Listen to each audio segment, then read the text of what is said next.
Hello beautiful people, welcome back to my channel, or welcome if you're new here. My name is Deja Olson, and today I want to talk about Colleen Hoover. And I don't know, hopefully you like Colleen Hoover too, and we can, chat about books, because I love books so much. Like, I always have a new book that I'm reading, and throughout the last 3 years that I've been reading consistently, Colleen Hoover has been my favorite. And I made a pact. I was like, how about I read every single one of her books? And that's what I did.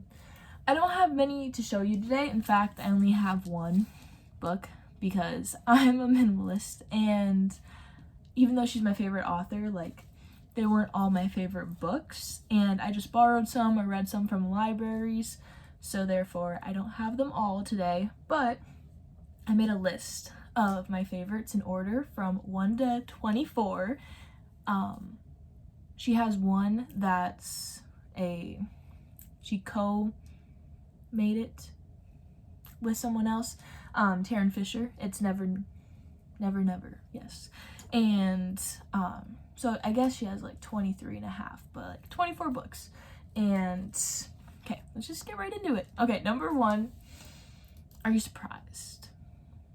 I don't know if you're gonna be surprised. It Ends With Us. Hands down, that is my favorite book of hers.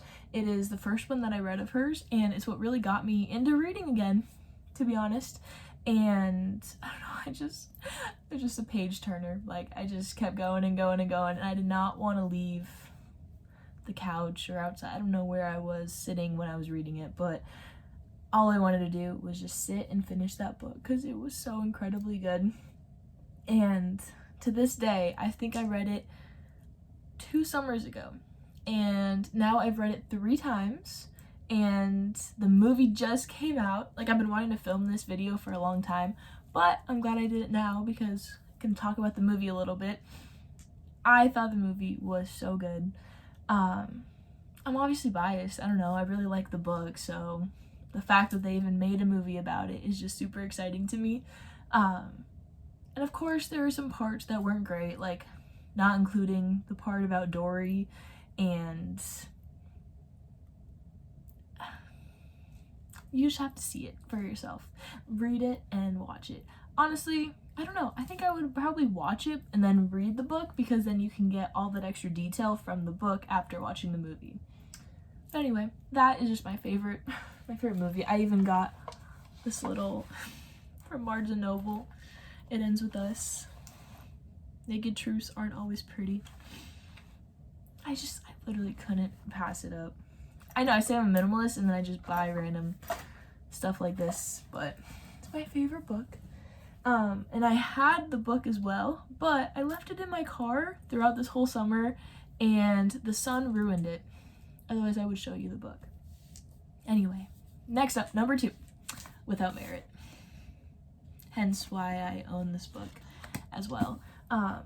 This one is just, it's a young adult. I'll put that out there in case you really want to read it eventually, but I think it's so good. Like, I think they're seniors, or she's a senior in high school, so that's why it's a young adult, but it's so good. It has so much, all of her books just, there's some sort of meaning, or like,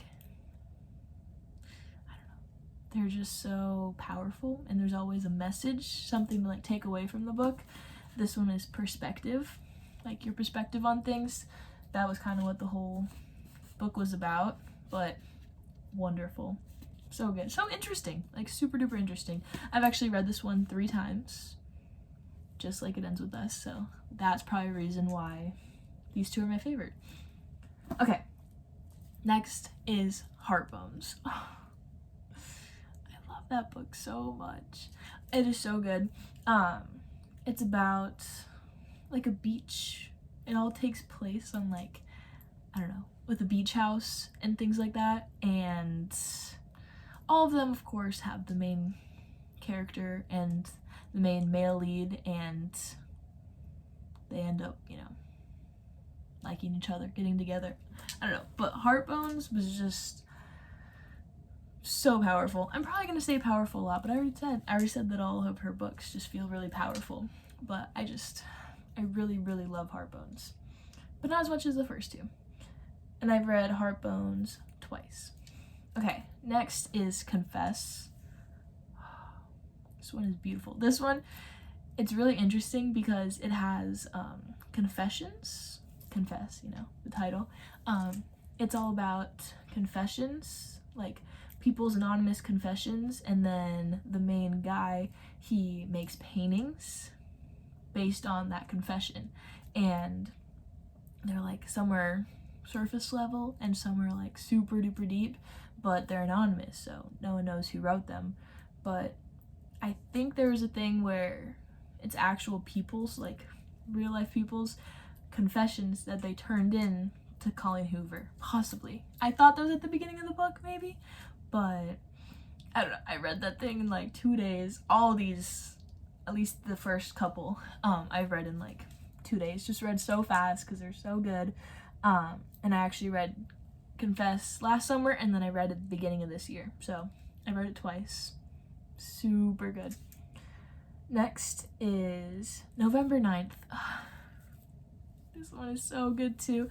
It's where they only, the main couple, not couple yet, the main characters, they meet on November 9th, and then they're both, like, one's moving away, and then the one's like, no, go, like, you gotta go, and then he's like, how about we meet at the same place on November 9th each year until, I think she's 18, and then until she turns 23, that's when, like, she'll actually have a boyfriend or settle down or something like that, and then he's basically like, I'll wait for you, but let's just meet up every November 9th, and it's just crazy, like, when she talks about, like, the difference and how each have, like, grown and evolved and changed from the years, and of course it's got, like, some sad things that happen too, but that's just what keeps you hooked and wants you to keep reading.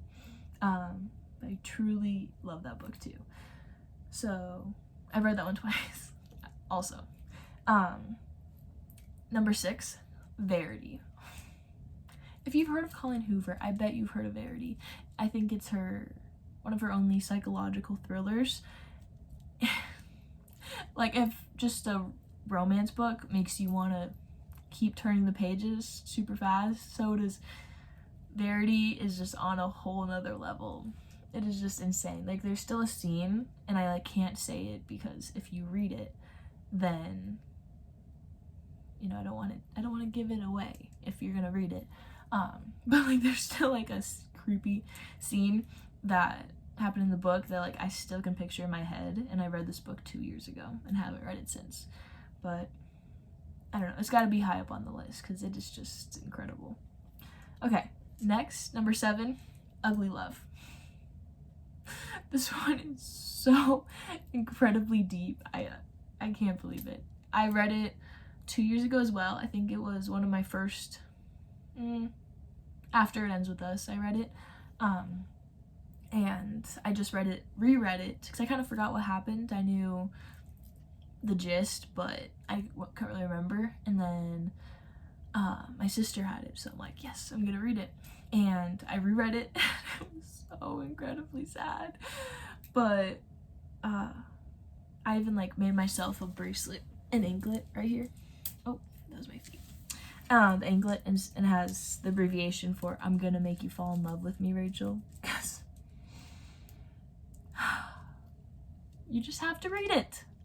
You should read all these books, but pick your favorites. I don't know. Okay, Ugly Love, just super, super good. Very deep. Okay, number 8 was probably too late. It's another one. It's kind of crazy, like Verity. I don't know if it's psychological thriller or not. I don't think so, but it's just, like, extremely intense. I think it's one of her newer ones, and it has like a warning before you read the book, like, of what it has, what topics it covers in the book, and it had me on the edge of my seat, but I was also, like, mentally in pain from reading it because of, like, trying to imagine, like, if this was real, this is insane. Like, how is someone going through what she's going through right now? And intense. Extremely, extremely intense. That's the best word I could use to describe it. Okay. Number 9 is probably It Starts With Us. This one. Because it's like, I don't know. It's a sequel to It Ends With Us. But it's kind of like, I don't know, getting to say how the main two people that end up together get to be together. But also the issues that arise. But at the end of the day, it's like the happy ending. So, of course, it was beautiful because I love the main couple. So, it goes hand in hand. So, of course, it was still pretty good. Not as good as It Ends With Us, though. Okay, number 10 is probably Reminders of Him. This is amazing. I love this one so much. I just read it for a second time. It was free on my Kindle, so I reread it this summer, and so powerful and so deep. And it's just like a mom and her child, and it's about loss, and it really makes you feel things. My stepmom, she just read it, and she cried a lot. So it's really sad. I'll put that out there. It's super sad and you might cry. But I read it twice, so it must be good. Okay, number 11 is Maybe Someday. This is a series, so it's a 3-book series, and I have it in order. Like, I like them. Number 11 is Maybe Someday, 12 Maybe Not, and 13 Maybe Now, on my list of favorites. And the series was just so good. It was so good. The main girl, she meets the main guy, and he's deaf, but he writes music. And like, you're like, what? I don't know, when you start reading it, you're like, what? That's kind of interesting. Like, how is that all gonna work? And it is so good. And I mean, obviously I read all 3, so they were doing something right and to get you to keep reading. The middle one, Maybe Not, is just like a novella, but it's from like the funny best friend, and it's definitely worth reading. I don't know if it's worth spending, like, I think I bought it for $13, and it's like less than 150 pages, but I'm glad I read it, and like, to say I read them all. But anyway, he's a musician and he's deaf, and she becomes like his partner in songwriting, or I know that she sings, that's what I remember. She sings, and then like he like puts his head on her heart, or it's on her chest or something like that, and he can like feel the vibrations in her body when she's singing, and then he knows what she's singing without being able to hear. It's just so powerful. It's so good. And that's kind of what the whole series is about. It's about making music and the hardships of being deaf and just working through all that. And super good. Okay, and then the next on my list, number 14 out of her 24, would be the Slammed series. And I read this one earlier this year. It's actually one of the first series that she came out with.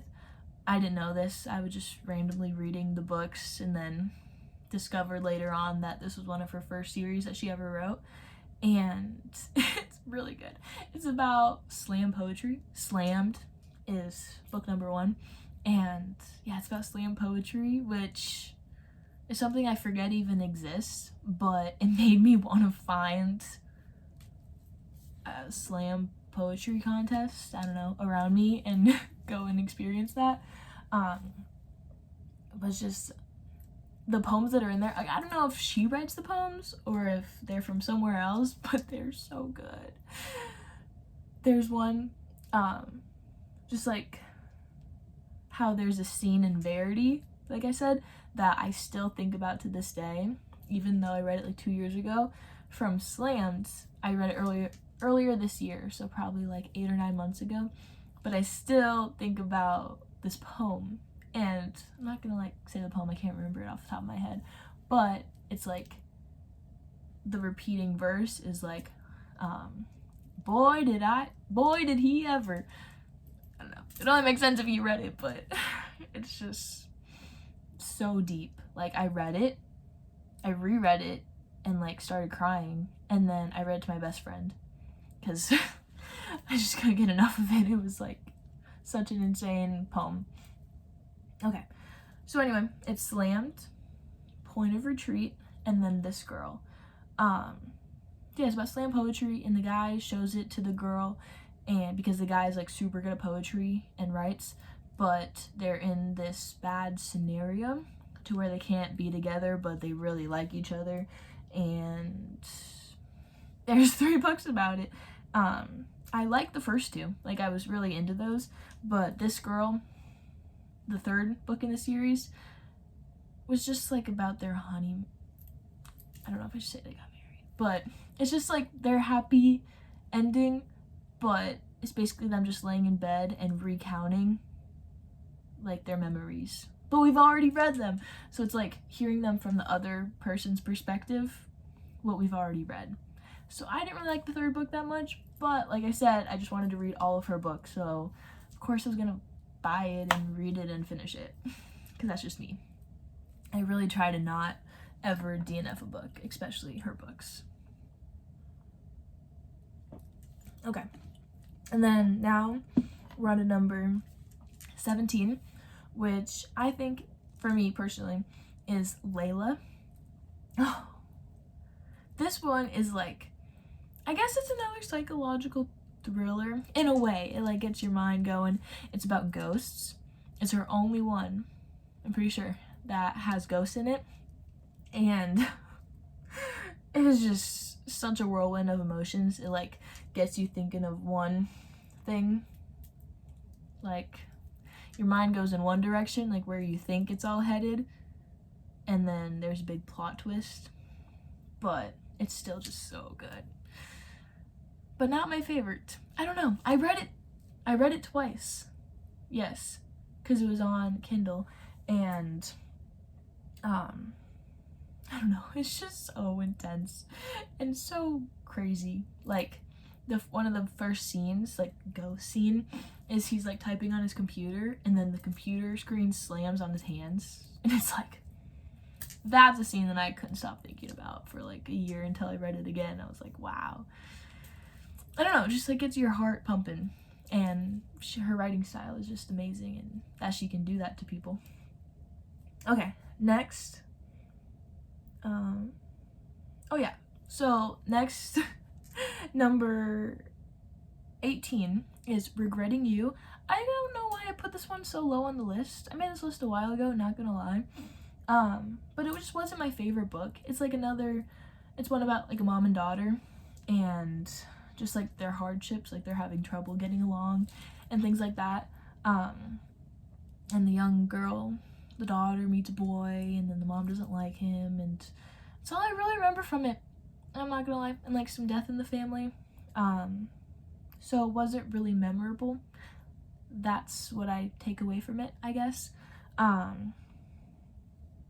I don't know, it was just okay. Like I read it in Europe, so it was kind of cool. I was reading it there, but at the end of the day, I ended up getting rid of the book, and it's number 18 out of 24 in my favorites, in my opinion. Okay, and then number 19 is, I put them out of order. So for number 19 and to 23, my last, I think it's 5 books. It's the Hopeless series. I do not like the series. I think this was one of her first books as well. Like Hopeless, and Slammed were at the very beginning of her writing career. And like Slammed was good. Like I said, I like Slammed. But Hopeless is just like the saddest book I've ever read in my entire life that I know of. I read like 50 books a year, and that is the saddest book. Just like gut-wrenching, to be honest. And it's like, I don't know, it's about like, I don't want to spoil it for you, but it's like a kidnapping, and she like can't remember her childhood, but it's all because of childhood trauma. She's like suppressed all the memories, and then they finally like they come back because a boy from her past comes back, and I don't know, how it ends is just so incredibly sad. But it's a 5-book series. So it's Hopeless, Losing Hope, and then like Finding Cinderella, Finding Perfect, All Your Perfects. All Your Perfects can be read alone, so I did read that one before. I didn't like it that much because I couldn't really relate to it. It's about a couple that has trouble conceiving a child. And I'm a 20-year-old single female with no kids. So I just couldn't really relate to it, if I'm being honest. I think that's why I didn't like it that much. It was just really sad, depressing, because like they really want a kid, but they can't get it. And it ties into the Hopeless series. So if you kept reading, you could read that one towards the end in the series. But it can be read on its own, so that's why I read it on its own, and I didn't reread it when I read the whole series of Hopeless. But Finding Cinderella and Finding Perfect are novellas, just like Maybe Not was.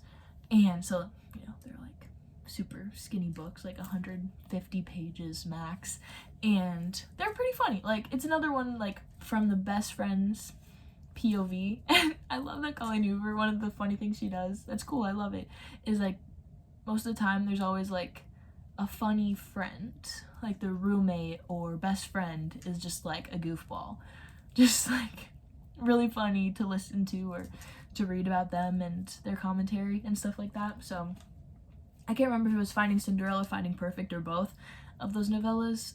It's about the best friend and just super funny, and I enjoyed those two, but I still put them towards the end of the list along with the whole Hopeless series. And then finally, number 24, Never Never. I don't know, maybe it's, I talked about this at the beginning, this is her the only one that she's co-authored. I don't know, I'm not an author, I don't know what the term is, but she wrote it with someone else, with Taryn Fisher, and maybe that's why I didn't like it, because it wasn't completely Colleen Hoover like all the other ones are. I mean, it was okay, but like I can't remember it very good, so it must not have been great. Like, I can recount a lot from the other ones, but all I really remember is like they can't remember, so it's like a mystery in a way, because they can't remember what's going on and you're like figuring out what happened with them. And something about New Orleans, like they're walking through New Orleans, and that's all I really remember. So not very good in my opinion. I didn't